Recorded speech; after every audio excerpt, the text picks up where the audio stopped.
Here we go.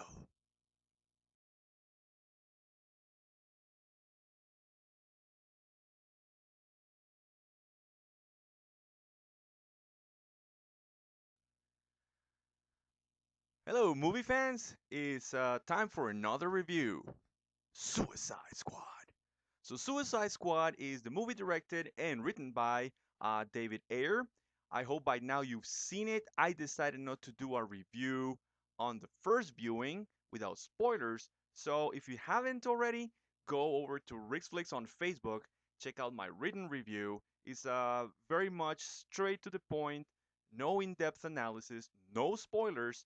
Uh, just what I felt were the negatives and the positives and my ultimate rating for the film, which I'm also going to do here, with the exception here, spoilers. I'm going to talk about the spoilers. And if you haven't seen the film, pause it right now, go check it out. What are you waiting for? Don't believe the critics. I'm not a critic, I'm a reviewer. Then come back and check out my opinion, compare it with your own, see if you enjoy it on your own, all right? Don't let any other people tell you, yeah, you shouldn't see this because it's crap, because it's not. I want to tell you right away, the movie is fun. The movie is it's good. You actually have a good time as the movies I did. I enjoyed it a lot. Now, was the movie perfect? No. Uh, did it change my outlook on life? Did I come out of this film feeling like, oh my gosh, I'm different now? No, I didn't. Because the movie definitely has its flaws. It's not a perfect movie. But let me tell you something, DC is on the right path. And if the next DC films are going to be like this, then we're in for finally a good time. Um, they've been taking notes. Finally, they are learning from their past mistakes and they are slowly making that transition into better films. They are actually, I believe, listening to some of the fans, and Jeff Jones being now head of DC Entertainment is definitely going to improve the films. So, uh, let's talk about it. So, let's get the negatives out of the way first, all right? So, negatives for me, there weren't that many actually. I was surprised by how good some things were, but yeah, the negatives, the things that actually stand out. First of all, and I think it has to be one of the biggest issues, is once again the baddie, the bad guy, the villain in this film. Um, it felt shoehorned in. It's like we need something huge for these guys to go and fight. I don't think that was the right approach. First of all, because in the comics they're dealing with a little bit more earthly type conflicts. Um, so them going against this like supernatural being right now kind of felt out of place, and I never really got to feel the tension. Like the last act, the fight, the boss fight did not feel like the stakes were that high, because all of the time I kept thinking, well, this is happening in the same universe. There are metahumans out there, there are guys with superpowers, and when this thing is happening in the end with the whole portal thing up in the sky, then I believe that some of these other dudes could come over and help out. I think they should have stuck with different type of conflict. They should have revised the story a little bit. Because Enchantress, as cool as she looked, I don't think she was the right villain for this film. And that brother thing that looked horrible, like cinematically, like they spent so much time on other visuals than when her brother slash god slash tentacle monster came on screen. I was like, why? Why can't it just be Enchantress? I really didn't see the point to it. All right, another negative, the music. The music was a give and take, because however the music was actually pretty good and it was fun songs, and I think the soundtrack, like owning the soundtrack, is gonna be cool. I actually have many of the songs that were featured in the movie on my own playlist. Um, I don't think the editing, the cutting of the film with the music was well done, or as well as it could have been or it should have been. Um, in the written review, I explained how some of the themes fell in a good place, like they were the soundtrack that matched the certain character. However, as soon as they cut from one character's introduction to the next character's introduction, the music changed like that. So it felt the editing choppy. The movie felt choppy. There wasn't a nice flow of the film. I kept getting distracted by the music and how it came on and off and on and off, like boom, boom, boom, and then okay, we gotta cut to the next song. Um, some other reviewers were saying how maybe at some point during the editing they felt the movie's not as fun as people were expecting it to be. Let's put fun songs in it. And I think even though it was a good idea, I don't think it was executed that well. So that kind of took me out of it a little bit. I had to watch the movie a second time to get all the details that I wanted to talk about today on the spoiler review. And still, um, it still felt like that the second time, even though I know it was coming and I felt this time maybe I can concentrate more on the characters and what's going on. No, it still felt awkward the way they used the music, even though they were cool songs. I think they would have benefited a lot more by using score rather than the songs. All right. Another negative was the Joker, and don't get me wrong, I'm not saying that the Joker was bad. Uh, I actually enjoy this new interpretation of the Joker being like a gangbanger, a mafia boss. Um, every actor has to make their character their own. There's so many interpretations out there.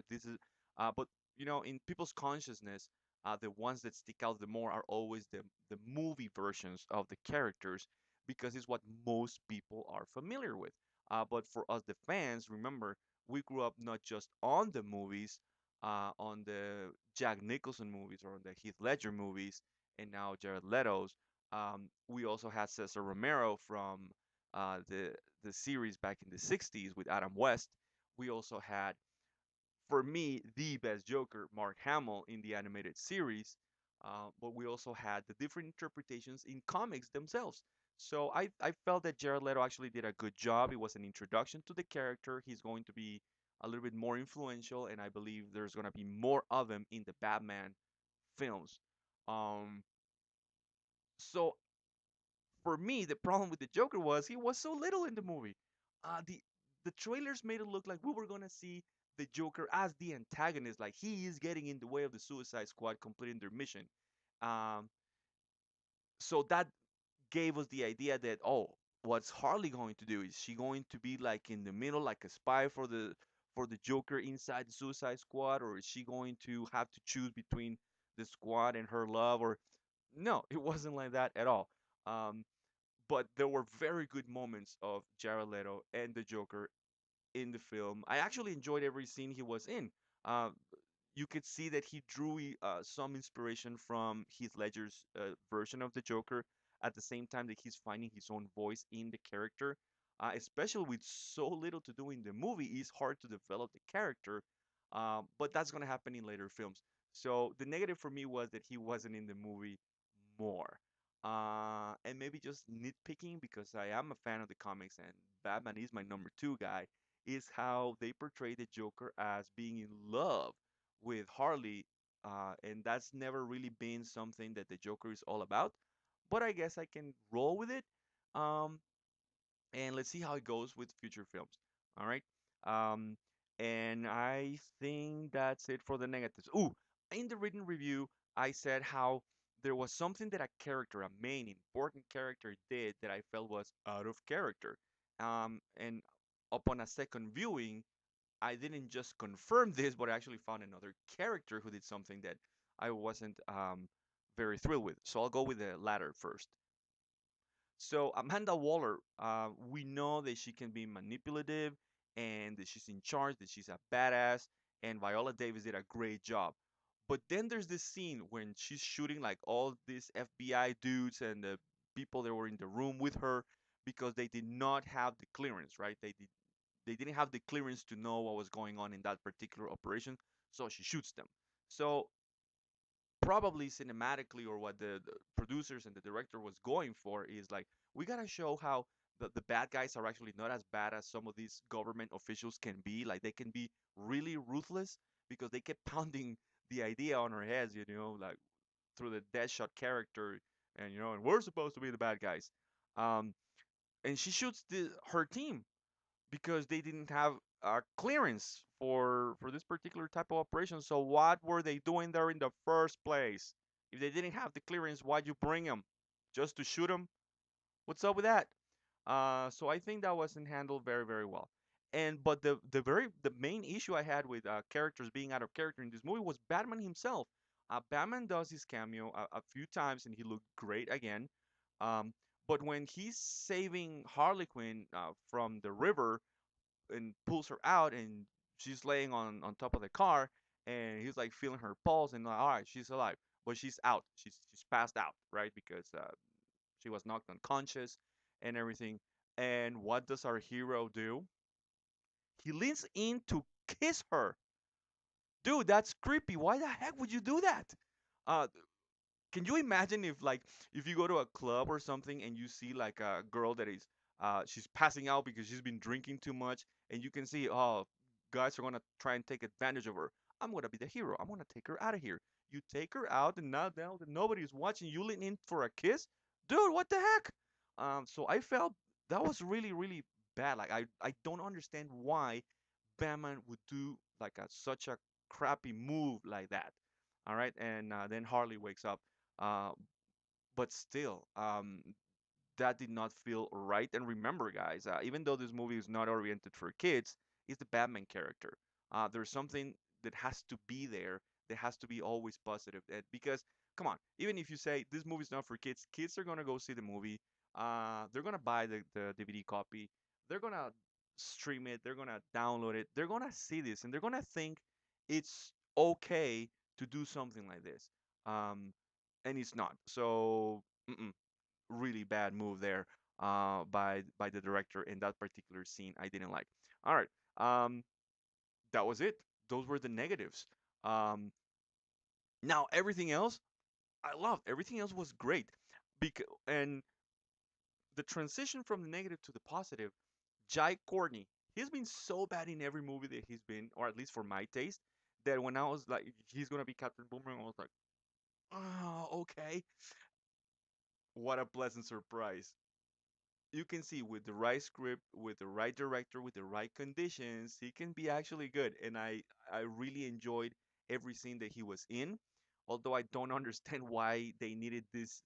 It goes back to the villain and the whole way the plot was written. It really made some of these characters feel useless because they really didn't have much to do with their powers or with their abilities. And still, every scene with Jai Courtney was very enjoyable. It was handled very well. It was directed very well. You could tell that he was having fun with the character, and he didn't just catch it in. He actually came in to play ball with the rest of the guys, and it was good. It was fun. Will Smith. I talked about it in the trailer review. Um, that I was worried about Will Smith being Will Smith. Um, because that was the feeling, the tone I was getting from the trailers. No, he was great as Deadshot. Uh, his humanizing moments were very well handled, very well portrayed. He wasn't going for the easy laughs. Um, he used humor in a very subtle way when it was necessary. Um, so he was charismatic when he needed to be. He was tough when he needed to be. So his whole performance across the board, everything was top notch, and I really, really enjoyed him as Deadshot. So kudos on that. And of course, who steals the shot? The whole movie, Margot Robbie as Harley Quinn. The moment that she was announced to be part of the cast, that she was going to be Harley Quinn, like boys like me, we were like, all right, we're gonna get a hot Harley Quinn. We knew that, and from the trailers, we knew that. We knew that she was going to look fantastic. But the question in the back of my mind was always, is she going to embody the character? How is she going to portray this character? And she did just amazing. You could see traces from the comics, you could see traces from the animated series, the whole Mr. J, Pudding, the huge hammer. She was just great in every single scene, and I loved her for it because she understood the character and she was able to embody it. and to portray it. Her humanizing moments were very, very important.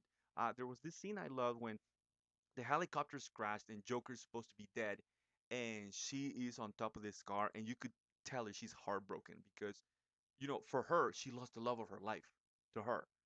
And then when the team comes over, she has to put on that mask again, and she just like wipes her tears away, and she's like, "Hey guys," and you could see that she is playing a role. That inside she is hurting. Inside she has deep feelings, and you could see this in little moments. When they're first going out and they're changing, and she takes out her choker that says pudding. Um, you could see in all these moments that there is so much going on there, and I really want to see more of this in other films. So she did just absolutely great. Uh, Looking sexy and looking badass, doing all of her action scenes was just a bonus for me, because I was really hoping for the character. They did homages in covers for different comics, and when she's having this little flashback, and the black background, and she's wearing the Harley Quinn costume with Joker in the suit. That was great. When she's dreaming about the future and she's pressing the button that says normal, because inside she wants to have that normal life, even if she says she doesn't. This feels more like, out of desperation, out of pain, that she wants to get back at the world, but deep inside, she wants that. She wants to have the family, she wants to have the kids. And there's an interesting thing when Joker is laying. They're planning on how they're going to rescue Harley, and he's laying on the floor with all the knives and the guns, and you can see the little baby onesies, a blue one and a pink one. I was like, did they at some point plan to have a family? Did they lose babies in the past, and that's why those onesies are there with all the guns? Is this why in the flashback they have two kids? Is this why she's so heartbroken? Is this why he is so desperately trying to rescue her? Things to think about for the next movie. So that was great. Um, and the action sequences, the makeup, the cinematography, everything else on this movie just looked really, really well done. It was really fun. I had fun with the characters, even though maybe their introduction, I felt that their introduction was a little too simplified, and they could have been a little bit more creative in it. I understand why. I have a friend at work, and she doesn't read comic books. She doesn't know the origins of these characters, and she told me, "I loved it. I love this movie." And you know why I loved it? Because I don't know anything about these characters, and from the movie I understood everything. So I understand now, you know, the filmmakers are not thinking about us, the fans, the small number of fans who have grown with comics and are still reading comics. They're thinking about how can we get to the big numbers and get a lot of people in movie theaters, and they have to have a good time. They have to understand what's going on. So I felt it was a cop out the way they did. This is the character. This is what they do. This is the character. This is what they do. I understand why they did it, and even though it was a little gripe of mine, I guess ultimately it worked out well for the movie. And I loved Deadshot. I loved Harley Quinn, but I loved everybody else. Even Killer Croc, who wasn't featured that much, and maybe he could have been the one detonating the bomb in the end when they were fighting the baddie. Um, I felt he was not misused, but he wasn't exploited. Like he could have been so much more, but instead of just being in the background. But his makeup though looked awesome. But everybody, like, even though it was little times, there was more time spent on Deadshot and on Harley and a little bit on June, and Rick Flag. Everybody else's time was, I think, well utilized. It could have been more. And the cameos were great. The Flash cameo was very quick, very fast. Um, but it was great. It made sense for it to be there. The Batman cameos did not feel forced. You understood why they were there. Oh, now that I think about it, maybe it's a positive or a bad thing. Um, I've been thinking about doing an unfiltered episode where I do Marvel versus DC, and I've been talking about this for a long time, and I never get around to do it. Um, but DC is trying not to copy Marvel, and they want their movies to have a particular tone different than Marvel. That doesn't mean that Marvel films are not good. I enjoy Marvel films a lot, and then they copy and they put a mid-credit scene in the movie, just like the Marvel films. And the only thing missing for me was Bruce Wayne saying, "I'm here to talk to you about the Justice League Initiative." That was the only thing missing. They were totally copying Marvel, and I was like, if you're gonna copy the technique of having a mid-credit scene, then at least make it like really original.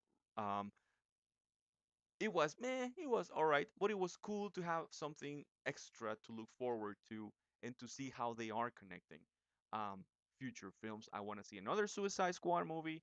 Um, this gives me faith in the new Batman films. Um, like I've said in other videos, I am a Batman fan, but I'm a Superman fan first. And sometimes it gets tiring to see the Bat everywhere. Like he has his own space where he can be great, and he's crossing over to just being the savior of every character in DC, and I don't like that. But after seeing Suicide Squad, I'm excited to see more Batman films with Ben Affleck, not just portraying the character, but also being behind the camera, directing and producing in some form. That's going to be great. Um, Now, I know this video is already a little long, but after those positive things, I have to talk about the symbolism and the spiritual things that I found in the movie. It took me actually a second time to catch everything because the first time I thought, oh, there isn't that much symbolism in it. It's a pretty much straightforward action film. I saw a few things, but now that I saw it a second time, I was like, holy monkeys, they actually put so much stuff in it. So we're gonna start with the plot thing that they have to battle. How Enchantress opens up a portal. She creates a machine that creates a portal to other dimensions. And I was thinking, wow, could we say CERN? Could we? Even some reviewers are saying we're tired of this plot device. We're tired of uh, interdimensional things. Every movie has an interdimensional hole where things are coming from another dimension. We're bored of this. Can we see something else? How many times can they use this in a movie? You know why? Because it's part of the New World Order agenda. They are trying to program everybody to accept these things. And even though a lot of people make fun of CERN and how some of us talk about how concerned we are with it, they keep pushing it. They just keep pushing it and they keep pushing it. And there's one of the scenes where Enchantress is talking to her brother, and her brother is like, uh, where are we? And she's like, we're on the same Earth, but many years in the future, and we're on a different time. Uh, and she says, humanity doesn't fear us anymore. They used to worship us. Now they worship machines. So I am going to build a machine to destroy them. Come on. Can they be more obvious? Uh, are they? Can they be more obvious? Are humans now just attached to their devices? Yes or no? Are they worshiping their devices? Selfies everywhere, crazy gaming everywhere. Um, Humans are worshiping machines, and I believe Satan is going to use machines ultimately against us. It's been in the works for a long time. It made no sense to be in the movie. So why do they put it? Exactly because of that. Because they wanted to put this in the movie, not because it made sense for the movie. It's because they wanted to put it in the movie. Um, so in Enchantress's crown, you see a lot of symbols that many of those I don't recognize, but I definitely can recognize one that is like on the side of her head. Uh, there's the IXXI, the gates of hell. Um, you can do your own research on that symbolism, and it's right there. You can see her eyes when she's Enchantress. They look like a demon possessed person. And when they were creating their army, I was thinking, hmm, can they be more obvious again? They're talking about the zombie apocalypse. I'm thinking massive demonic possessions. Satan creating his own army on Earth by taking advantage of people who have not put their heart in Jesus. Um, uh, when they go in and they are fighting Enchantress, you can see this whole thing like this that looks like the crown of on the Statue of Liberty. And if you've been studying this, or if you're curious, you can go and study a little bit more of this, of the symbolism of the Statue of Liberty, actually the light bearer and that crown. Um, it was there. It was in right in the forefront of this particular scene. Um, when Amanda Waller is crashing on the helicopter, you see that huge number 23. It's like obvious because it wasn't on the side of a helicopter. It was like right there where we could see it. And again, numerology and these guys and everything that their numbers mean to them. The number 23.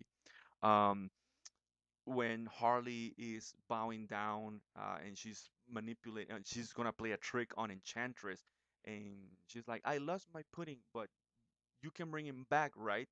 You know, how many people are fooled into worshiping and following Satan, believing his false promises that they're gonna bring people they lost back, that they're gonna give them everything they wanted.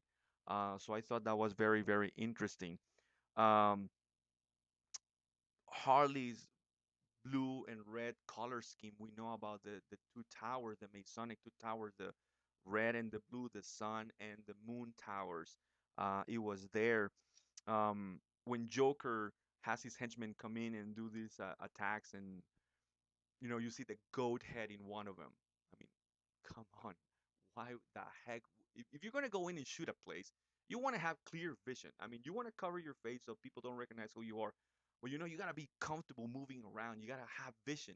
No, they have this huge, awkward goat head, looking like Baphomet. A huge eye. We know what the eye represents. There's also this other guy in a panda suit and looks funny. And you're like, oh, he's the Joker, so he's gonna do funny things like that. What are the two colors of the panda? The black and the white, the duality. So it's all there all the time, the black and white theme. Um, uh, when Joker is in a bar and Harley's dancing and this other, the head of another criminal group is there and he has an eye tattooed right here. I'm like, come on, you're really pushing this thing. um, References to the RFID chip when they get implanted, the squad gets implanted with thing, and they even go like, "Is the sign of a grain of, is the size of a grain of rice." I'm thinking they're pretty much saying what they want to do, and I was thinking just before I started doing the video, what if people get this implant and at some point in the future they realize the big mistake they've done and they want to help Christians or they want out of that particular system or they're gonna get their heads blown off because the technology apparently exists already and they're putting it there. There's FEMA camps.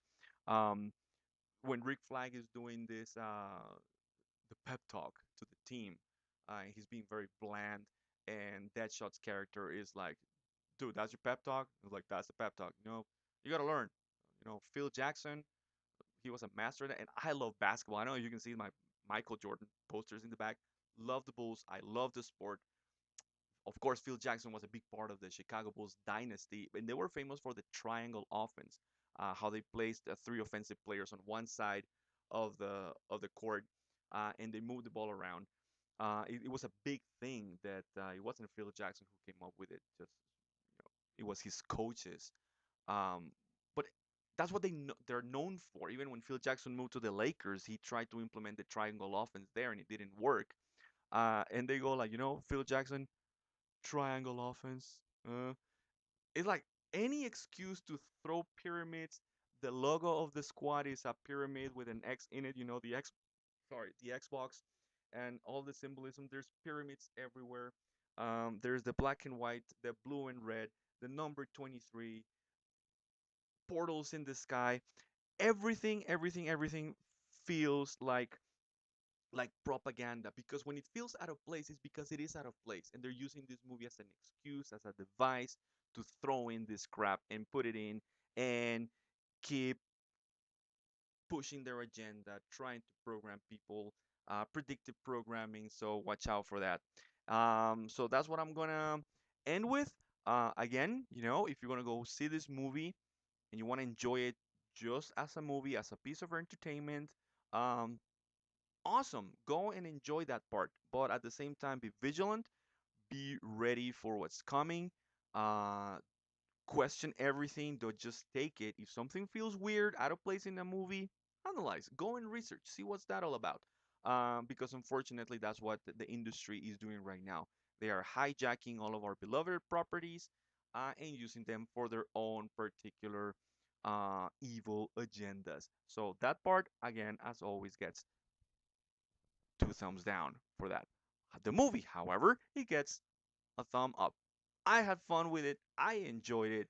Uh, I saw it twice, and I'm thinking when it comes out on Blu-ray, I'm gonna get a copy of it, and it's gonna be there as part of my collection because it's actually a fun, entertaining movie.